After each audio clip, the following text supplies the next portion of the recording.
Hello, salut, bonjour, petit jingle. Non, ça marche pas, j'ai pas appuyé sur la bonne touche.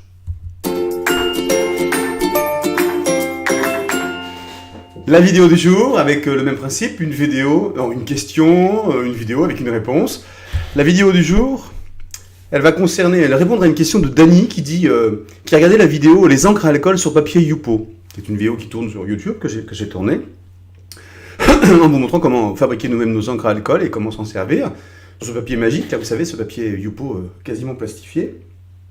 Et elle pose la question suivante, elle dit, bon, technique étonnante, magique, les effets sont fantastiques, je préfère la dernière avec les gouttes, ouais, je comprends bien, elles me correspondent mieux.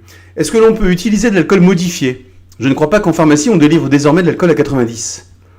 Alors, en fait, nous, on vend de l'alcool à 90 ou 95, l'alcool qui va bien, celui que j'ai utilisé. En général, quand je tourne une vidéo, c'est pour vanter ou pour donner l'utilisation des produits qu'on vend. Hein. Si j'utilise un truc qu'on trouve pas, même pas en pharmacie, je vois pas l'intérêt de vous tourner une vidéo là-dessus.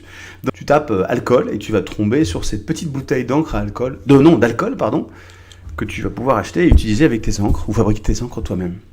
Donc voilà, pour répondre à la première question. Elle dit, cette technique, je compte l'utiliser pour réaliser des fonds de cartes en scrapbooking. J'aurais vu un peu de doré en encre, bien sûr, pour faire une sorte de liseré. J'adore tout ce qui brille, ok. J'ai entendu qu'on pouvait utiliser un diluant. C'est de l'alcool aussi?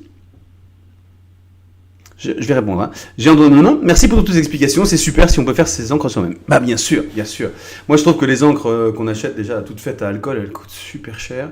Et parce que c'est pour le scrap, tu sais, des petites quantités suffisent, mais waouh, le prix au litre, c'est une folie. Donc je préfère moi. En plus je suis un gros consommateur, quoi. J'ai tendance à faire des grands formats, tout en grand et vite. Je préfère avoir l'impression d'avoir plein de stock, plein d'encre et sans que ça coûte une fortune. Bon, voilà. Alors maintenant, après, tu as bien vu que les encres, quand tu les mélanges entre elles, c'est intéressant de varier la concentration en alcool. En fonction de cette différence de concentration en alcool, et donc plus d'eau, moins d'alcool, etc., tu vas pouvoir faire des effets entre les différentes couleurs. C'est ça qui est vachement bien.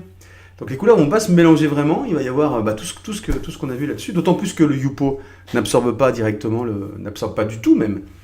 Et c'est l'évaporation qui fait que les effets se font. Non mais j'ai adoré, c'est vrai que ça me donne envie d'en faire parce que c'était vraiment chouette. On pourrait faire un atelier avec ça d'ailleurs, ça pourrait être sympa. Voilà. J'espère que j'ai bien répondu. Donc oui, on trouve de l'alcool. Et ensuite c'est la concentration.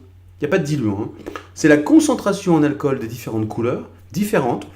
Tu changes la concentration et ça va te permettre de faire des mélanges qui seront plus ou moins miscibles. Voilà, petit jingle de fin et je vous fais des gros bisous, à bientôt. Salut!